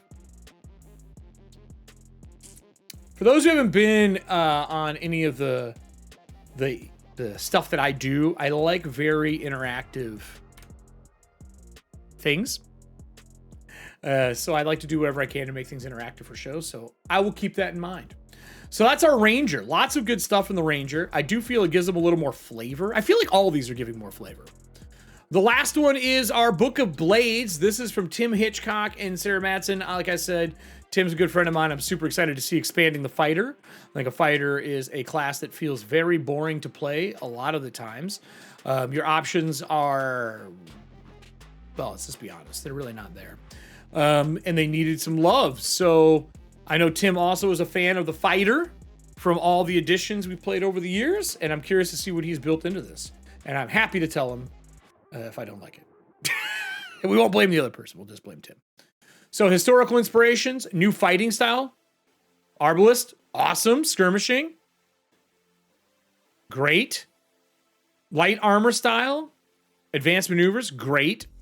Our new subclass of skirmisher. I do like a good crossbowman. Agile with it, crossbow finesse. You're more. Jake Bacon, if you're here, I know you love ranged characters and you love crossbow artists. Yo, here you go, man. Here you go. Third level, you can fire more than once in a turn with a crossbow or other ranged weapons with a loading property, which you're proficient with, ignoring the property's typical penalty against it. In addition, if you use an attack action and make a ranged weapon attack with a hand crossbow, you can use your bonus action to make an attack with your light melee weapon. Oh my God. That means that you can shoot someone with a hand crossbow while you're up close and personal and be stabbing them with your stiletto. That just made a fighter stealth style super cool. I like that a lot. Or even just lever action crossbows. Yeah, maybe that's what they added. That'd be a great way to explain it. Like, why does this work? I was tired of cocking it back. I made a lever action. Focused aim at 7th level. Use your bonus action to make a precise, specific aim. When you do so, you gain a bonus equivalent to your proficiency modifier on ranged weapon attacks against one target and disadvantage to hit all other targets to the start of next turn. That's kind of cool. You're aiming at somebody, you get a bonus, but if you decide to change who you're shooting, you get disadvantage. That is a smart way to do focused aim. Because that is how aiming would work. I 100% agree with that. 100%. Juke. 10th level, you become more difficult to pin down on the battlefield. When a creature misses you with an attack roll, you can use your reaction to immediately move up to half your movement without provoking attacks of opportunity. In addition, when a creature makes a melee attack roll against you, if you're wielding a light weapon in your one hand, you can use your reaction to increase your AC by a number equal to your dexterity modifier. So you can parry. Kind of, you know how to...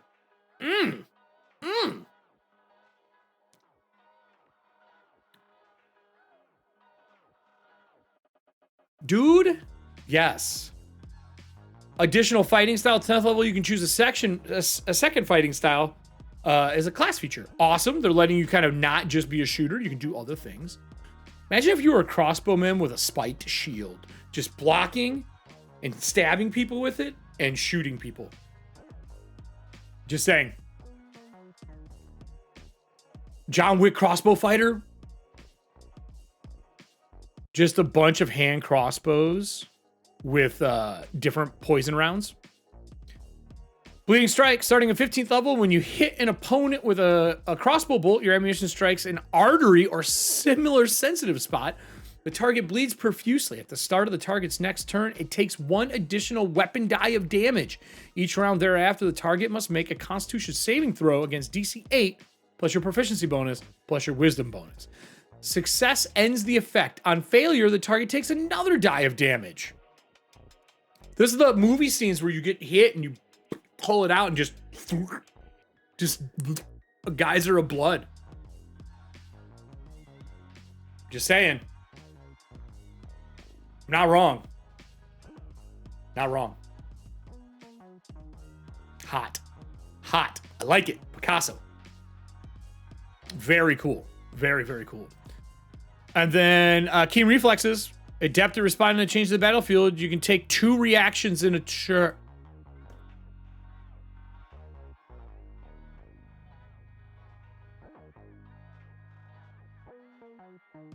They just added to the action economy. Now, granted, this is high level stuff, but at 18th level, you get 2 reactions. Come on. New background, conscript. I mean, 18th level, who cares at that point, right? People got haste and stuff. Might as well give them an extra reaction. But their abilities focus around that. Super awesome. I think reactions are the action economy that are missing from 5e. Personally. Especially for monsters. Extra reactions. Yes, nasty good. 18th level, man. You are John Wick. You are Baba Yaga. New background, conscript. Some good stuff here. New skills in here. Some new tool proficiency. Cobbler's tools. Cook's utensils. Yes, a cook. Leather worker. I love playing cooks. Can you not tell?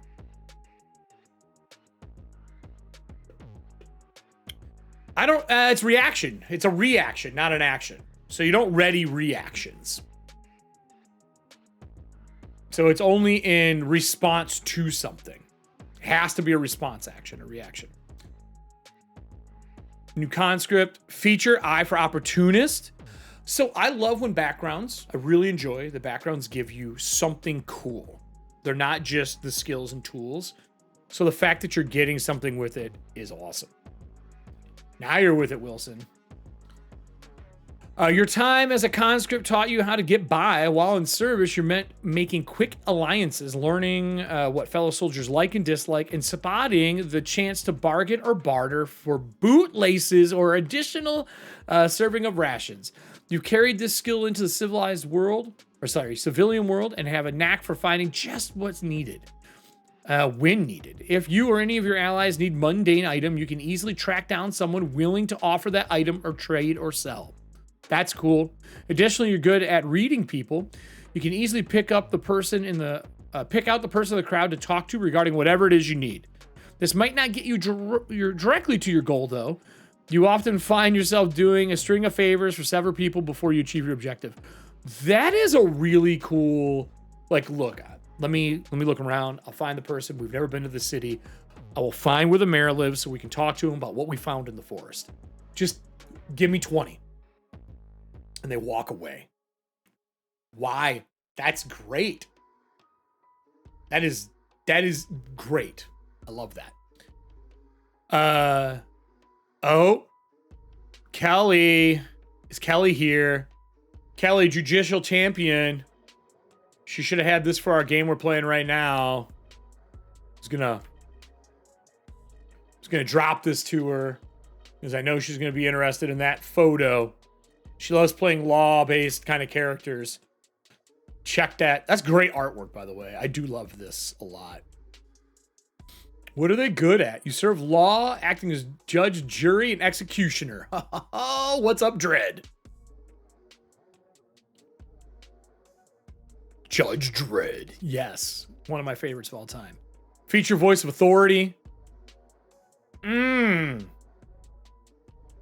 easily make acquaintances with local judges, law enforcement agents, legal arbiters, and criminals. All these connections provide a broad range of informational access, legal support, and modicum of social privilege. Additionally, you can detain citizens for questions and even call for an arrest provided you establish a relation to the local court or activities. This is epic.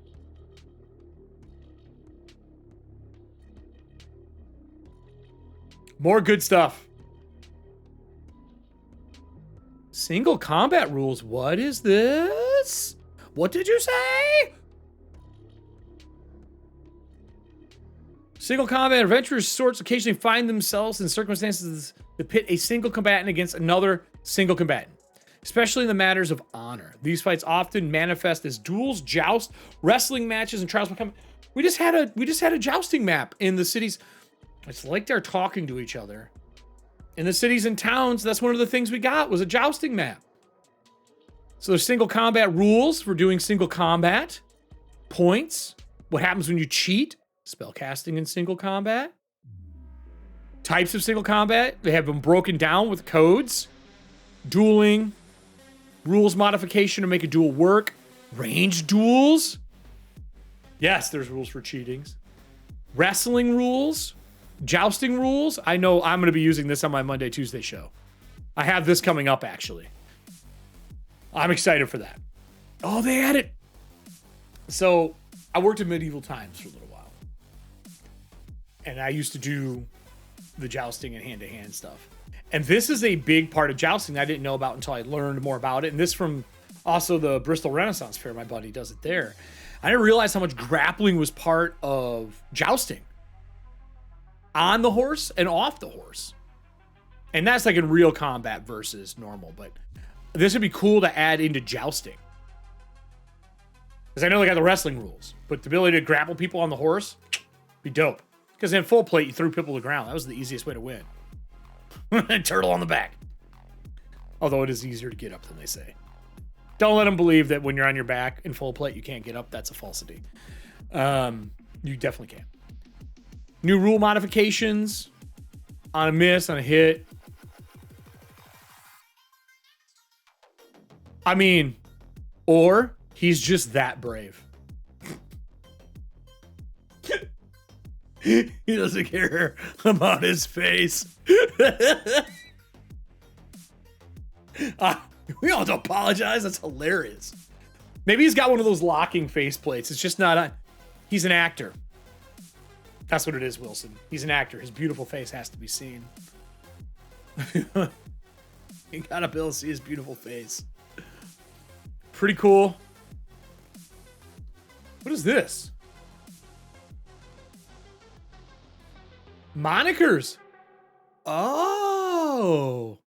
Look at this. Monikers. That's kind of a nice little, you need a moniker? You've earned one? This is another really good one. But right here, the reason I think to pick this up, personally, is this 100% just a background, but it's dope. And I'm sorry, they just made crossbows, arbalists not suck. Nandor the Relentless. Super cool. Tim Hitchcock, Sarah Madsen, great job. Now our last one, expanding the monk. I have not played a lot of monks in 5e. Played them in 3.0, 3.5, PF1 a lot, but not in 5e. I'm curious to see what this looks like. I do love the art piece, though. Art piece is gorgeous. Also, one of my favorite monk weapons. Inspiration. We all know where this inspiration's going. We know this. We know the inspiration, right? New subclass, Way of the Righteous. Historical inspirations for everything. I don't think I've ever seen, I'm assuming that is a gnome. I don't think I've ever seen a gnome monk art piece. Maybe there's a thing. I just can't think of it. Blazing Strike. What are they considered? Way of the Righteous. A Blazing Strike. A Solar Flare. Cleansing Soul. Look at this. They almost get like paladin abilities. At 11th level. So it's the whole like chi, touching, like breaking chakra issues, or maybe it's medicinal and medicines they're using, but they use key points to stop poison and paralysis. All those classic martial art films that we grew up with. That's really cool. I didn't even think that's something that is awesome to see. And then Soul Burst. This is awesome. What do they consider them? Monks of the Way of the Righteous channel their deep spirituality and energy, dealing devastating strikes infused with holy power. Their deep devotion to a particular religion, spirituality, philosophy, or path empowers them with the will and fortitude to cleanse themselves and others of darkness. Very cool. They do need more. I mean, you got to take feats to get them and stuff like that. Objects, magical objects. That's how you get key. Like jade stones of key storing or something like that. That would be cool. Or bangles of key storing. Those would all be really cool. I've given away a lot of items that store key points.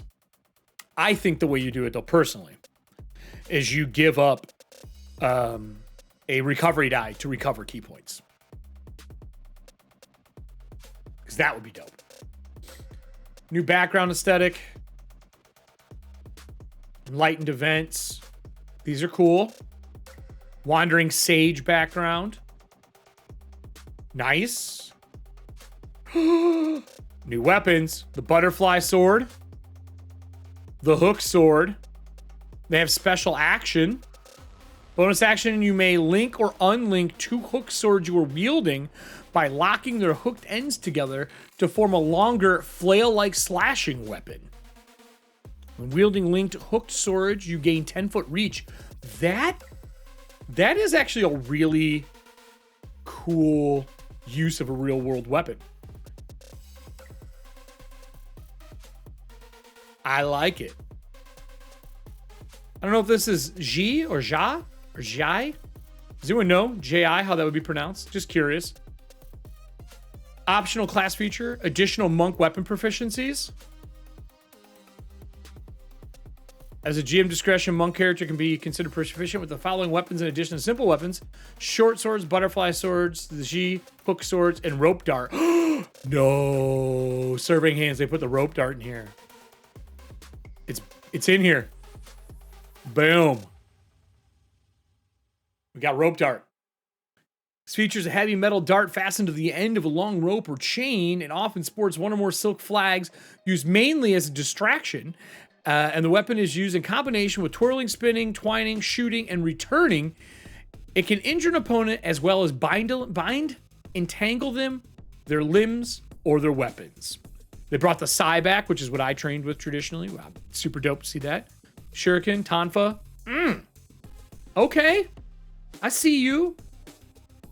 That's great. Any dumb ogre can deal massive damage with a weapon. Superior combatants wield their tools, inventively shifting the tides of battle with a flick of the wrist or a swing of their sword arm. Awesome.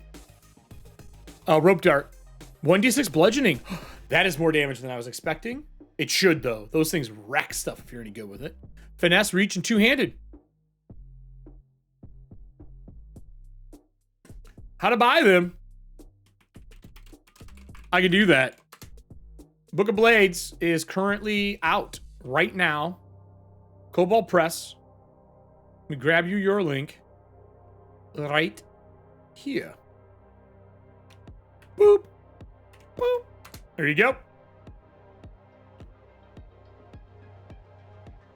Let me go back into our monk.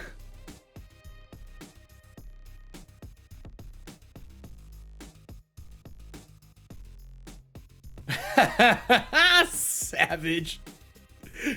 I'll read this. This is getting clipped. How they manage to make a book out of blades and not cut themselves is proof enough of its quality. Bing! That's amazing. Good one, Savage. Look at these new, but here's what I want to talk about. Weapon options, right?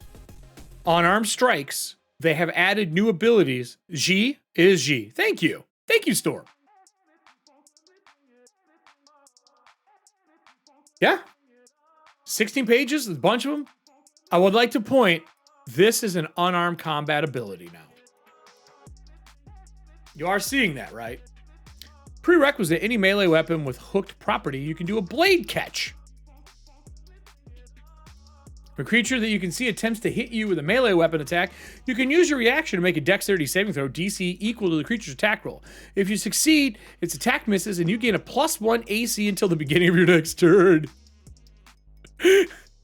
Blade. I'm in the middle of rewatching that series right now. That's so unarmed strikes. Does that count as a hook weapon? That would be great. Do they say the hook weapon? No.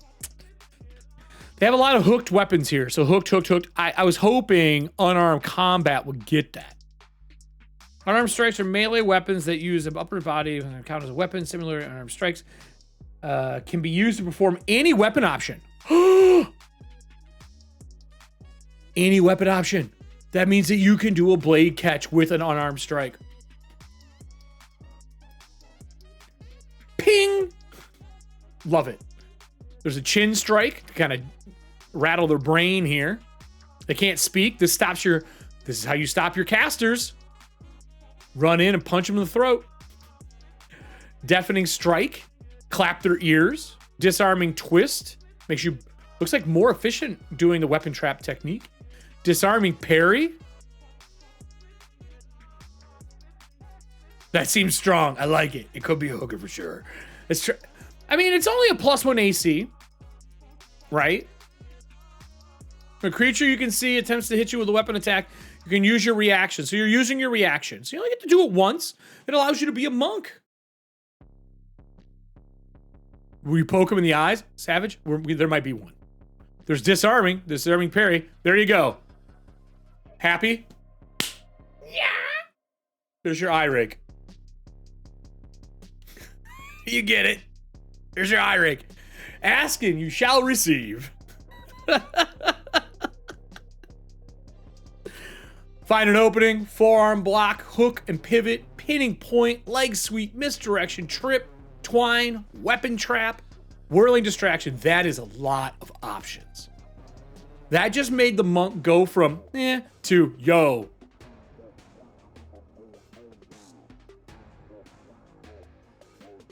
Hi. So these got produced over a time frame. Here's what I would say. One, if you do any reviews, say you love it, do that. Two, say something in the social medias and our Discord. We definitely watch our Discord a lot. Our Discord went from, I think it was like 1,200 to over 8,000 with the announcement of Black Flag. And I can say that this is a series, so Dio, don't be surprised if your wish might come in the future if the books are popular enough. You know what I'm saying? Reformat them all into its own thing. I would love to see a full book that way. But I agree with you. Making a note. That's pretty cool. Optional class feature, key forms. You basically, it looks like you're going to spend a key point to put yourself into a form. They have acrobatic forms, pressure point form. What? I got to take us back. There are forms, optional rules for forms. If you really want to get into this pressure point form, one of my favorite things in martial arts of all time for anyone who's a martial art fan. How awesome is this? Disoriented strike, heart strike, hobbling strike, numbing strike. Dope. Self-defense forms, proverbs to make yourself feel more like a monk. So that is all of our Book of Blades, everybody. So let's just flick through these really quick for everybody. Expanding the Barbarian. New classes, new everything. All right, archetypes, new everything. Mentors and rivals. Make people you train under, people who fight against you and track you down, even rewards on how to do it. Expanding the Ranger from Greg Marks. Amazing way to make your Ranger feel like a Ranger. They even brought back two-weapon fighting in a big way. Expanding the Fighter, Tim Hitchcock, Sarah Madsen. Amazing piece. Arbalist. You want to shoot with a crossbow and be dang good at it? That's your stuff. That's what you use. And then after that, we have what I think might be the best one from Sarah Madsen is Expanding the Monk. Yo, let's get our monk on. Seriously does everything that you want it to do. I'm beyond excited for that, to be 100% honest. I'm like, that is maybe my favorite piece. Super cool. So we got a couple more things to go over before we close out the show today. We're not quite done yet. I still got a few things for you all. A few things. So first off, probably the most important, let's take this and bring it back up. For those who are talking about the Book of Blades, just to close this out for you all. This is the Book of Blades. They're very cost effective. They are really awesome to have for your group, for your party, for the people who want to play it, who are looking for new ways to make your classes better than they currently are, to put a little zhuzh on it, give it a little flavor. This is what this is for. Right now, there are 5 books in the series, $3.99 to $4.99, super cost effective. Pick the ones up that you want. Eric is Morpheus? No, I am not Morpheus. Not today. I used to own those crappy glasses back in the Disney, but I don't own them anymore.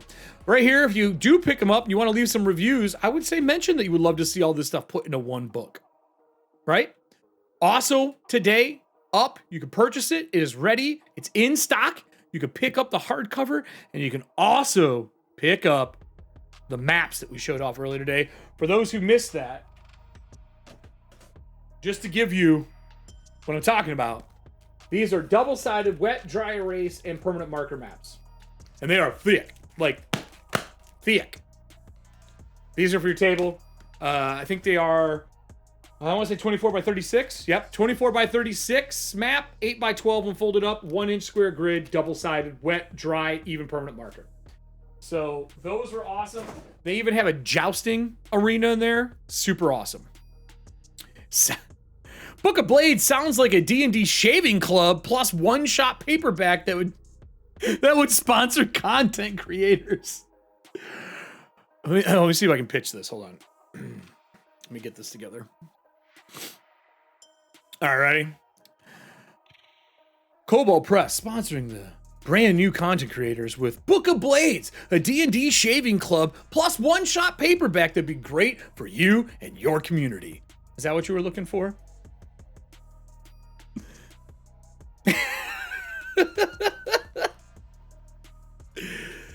So this is your city guide as well. Obviously, the PDF is available as well right now. We went through this earlier. Go back, watch it. We dove into the book. I showed a live version of it, a real copy. It's there. It's awesome. So, all of that takes us into our next part. We only got a couple little bullet points left, and these are quicker than the other ones, but they are important. If you are currently going through packet one, and we're going to Black Flag right now, actually, Holla. So if you're doing Black Flag packet one, there is, first off, I want to talk about two things. These are the account partners that we announced already, right? Shard, Roll20, Fantasy Grounds, Foundry, World Anvil, Demiplane, Alchemy, all things that we have announced. Working with us. Doing the Black Flag, the raising the flag with us. Okay? So that's the new things. And some things changed. Talents and backgrounds are going to get different. Lineage and heritage is going to be different. It's pretty awesome. That's first and foremost. I want to put that out. If you're not following our blog, do it. They're posting stuff every Black Flag Friday. This is the most important piece that has come out that I feel might have gotten missed. Okay? This is our Black Flag, what you need to know. So, Hala just said, I just read Black Flag Packet 1 and compared it to the 1 D&D packet on the same topic. Black Flag is better in content, tone, and presentation. It makes me excited to play. Thank you. I said this when I talked with Celeste. She was an amazing person to have on for the first Black Flag packet as our senior designer. But you have to remember, that first packet was us going, look, these are the broad strokes from the beginning of the stuff that we want to do. We cut so many pages out of just how character creation is going to work, all the jazz that you talk about how to play the game. We really kind of shortened it down. Yes, we know there were some grammatical errors and things like that in it. We put out a 1.1, but we are taking all that information in. And our goal is to update our FAQ when we put out our new Black Flag Fridays. I think that is the current goal currently. If it changes, I'll probably be the best source of information for that besides the blog itself. So we compiled a lot of the questions that we got out of the gate because we were running into people having a lot of the same questions, and we know having a compiled list is a heck of a lot easier for you all to find than anything else. You've probably seen it go by, but just in case, I also put a link for FAQ. If you ever want to find it, this takes you to the FAQ. Even if we're not online, you can do that. Pin it, save it, do what you need to do. This is a big thing. This breaks down all the questions that people have been asking. Everything that we believe you should know about the FAQ is here. And we will do more as more packets come out, obviously, because this was only the first packet. And your deadline is February 27th at 11:59 p.m. Pacific Standard Time to get that in. So let's talk about the FAQ. We have a lot in here. I mean, it's not huge, but it's a big doc. It's a little bit beefy, right? We got some stuff here. Also, can I just point out how much I love this orc? I'm just saying. I love this orc. This orc is amazing. So this has got a lot of them. We're not going to go through everything. I just want to mention that it is here because a lot of people ask the same questions over and over. There's a good chance that you'll find some here. That's a 5-handed shield. You are not wrong. I think I would make this into a magical item that holds components or holds potions for you so that you can draw them as like a reaction or something. Just saying.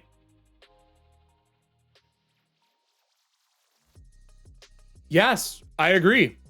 It's a big thing that people forget. It's a big thing.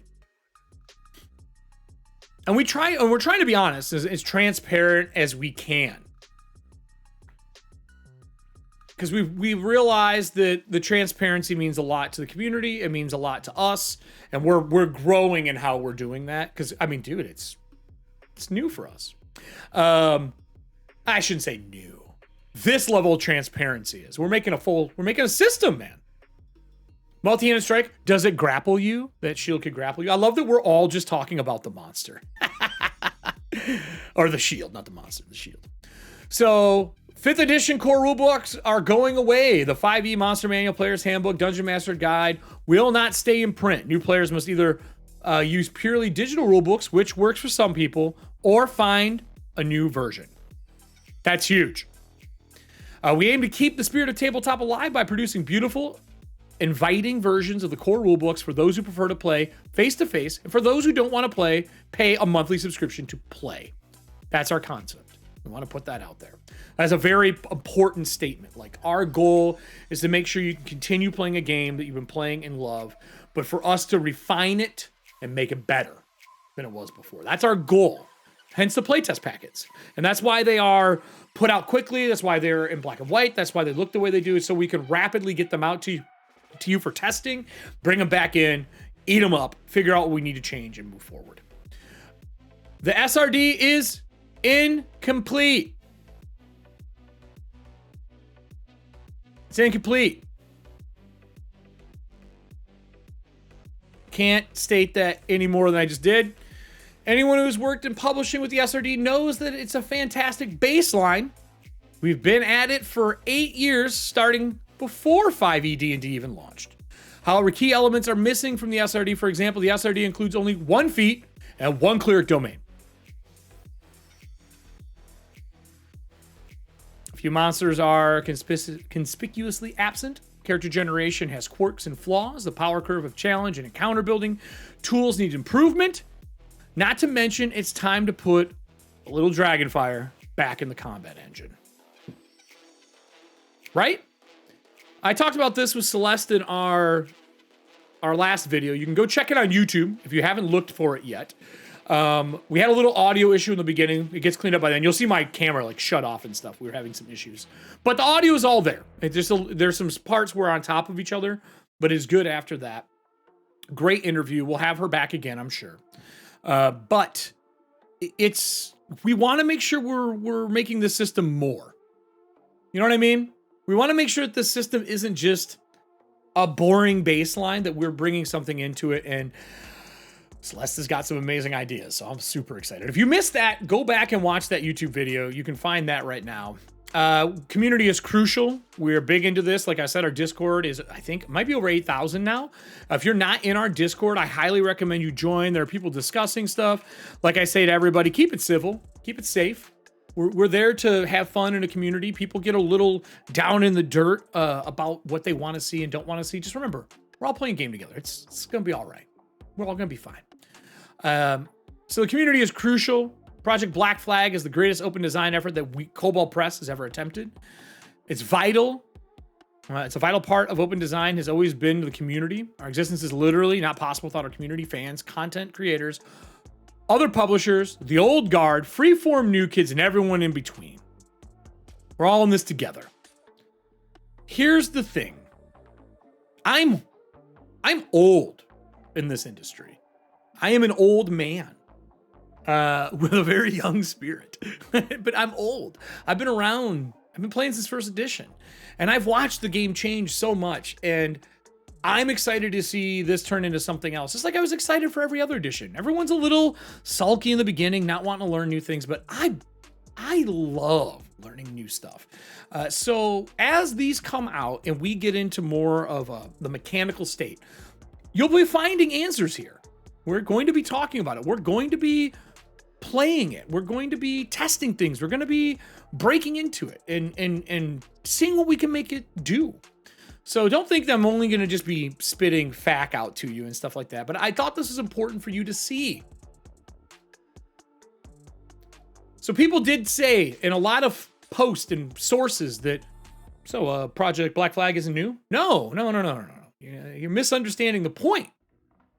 Misunderstanding the point. If you think that is what we were trying to do, that's not true. We were trying to make the game that you love to play continue. That's it. We just wanted to continue for you all and make it better. So in July 2022, Kobold Press team started working on Project Black Flag. Then in January 2023, as our biggest fears were coming true, Kobold Press knew the Project Black Flag timeline had to change quickly. So we pushed it forward. And our initial announcements, it was necessary for Project Black Flag to be a new core fantasy role-playing system. However, once the SRD 5.1 was released in the Creative Commons, it was suddenly clear that we could build on the same foundation that so many people already know and love. As a bonus, Project Black Flag can streamline the new building while ensuring a thriving future for 5th edition. So, look, this is how I explained it on one of the podcasts I was on. We love the wheel. It just needs a new set of rims. It just does. They're rusted. They look bad. Okay, so you're not a car person. That doesn't work for you. You haven't had a haircut in 20 years, man. We need to get you a haircut. You got to look styling. Okay, so you're not a haircut person. All right, let's pick another one. Let's pick a real off-brand one. You're a coffee person. Stop using the hotel coffee maker. It's okay. We'll get you a real coffee. Have you ever heard of Chemex? Pour-overs are great. Let's make something better together. All we're doing is taking the thing that we all know and love right now and making it better. I wouldn't have been on board for this if I didn't believe in the product. Because for those who know me outside of my time on K-Press, I don't back things I don't like. I'm not that kind of person. I'm keeping my swearing to a minimum on this show. That should tell you anything. Eric swearing less means that he's willing to take a hit to make things and be part of something that they like. Just saying. So, what do we mean by streamline? I'm going to only do the bullet points here. Make the rules easier to read and understand. Provide tools to reduce GM burden. We want more GMs. We've seen the announcements that there are not enough GMs in the world. Let's make it easier for them, right? Right? We also want to do more building tools, exploration encounter tools, soul share encounter tools, and more. Rebalance a whole lot of existing elements, especially feats. Make spellcasting cooler. If you were part of our Deep Magic campaign, you already are getting a little bit of a taste of what we want. And then keep combat interesting. I'm super excited for that because I think 5e combat drags. I think you blow all your powers in the first round and then you just sit around and roll d20s and hopefully the bad guy falls. I have a lot of house rules for myself to make that change. But how to say, the way talents seem to interact with classes already seems better. I can see it making multi-classing simpler. Just saying. Might be onto something. Like I said when I was talking with Celeste, go look through the catalog of Kobold Breast stuff and look at the crazy, amazing things that we made over the years and rules. We just looked at 5 PDFs with customized rules in them to make your game better. You know, maybe, just maybe, you're going to see some of that stuff surface back up. So it said, wait, you said 2 Cole rulebooks. That is correct. Yes, 1 for the GM, 1 for the players. It's a tradition. We might do a 3rd one someday. These books will be available to back on our campaign, Kickstarter, our Kickstarter campaign, May 2023. In case any of you missed this, May 2023. That is our goal currently for the Kickstarter. So we're looking for.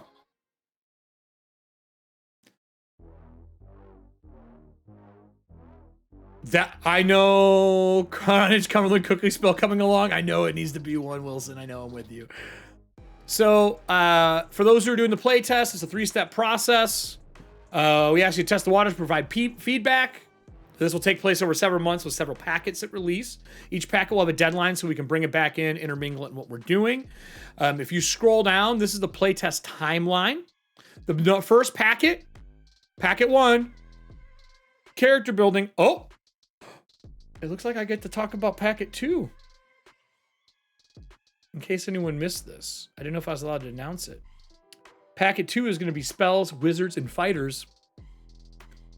Hopefully it's to a point to where we can do some scratch building fun, right? I'm just saying. So that means in March, expect to see packet 2 have spells, wizards, and fighters. Yeah, I'm excited. Oh, yeah, Fox. Yeah, people missed this little piece. Packet 1 has stuff in it. You can download this packet from here. You can still get it. But again, 27th 11:59 Pacific Standard. Last time you can fill out feedback 1. We won't be taking any more feedback for packet 1 after that. That doesn't mean that things from packet 1 won't show up in other packets as we go along. If we really feel we gotta, redesign or touch something up, you may see them again. But for right now, it's packet for packet. We have officially announced 3 packets. Okay? And then design notes. Lineage and Heritage got packet 1. Talents and feats. Removing backgrounds. And then getting involved. You can sign up for the newsletter, sign up for playtesting. We have merchandise for Black Flag. If you want to raise a flag with us and wear it at your cons, on your streams, in your house.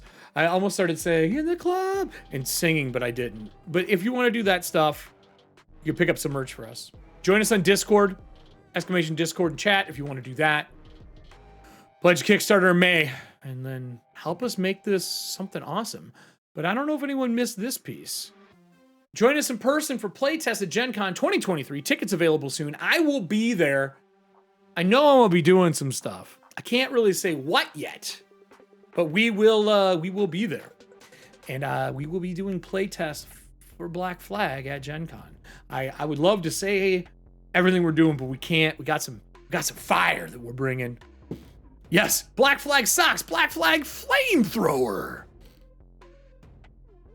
What is the dates for Gen Con? I believe it's August 3rd, but I can look it up for you.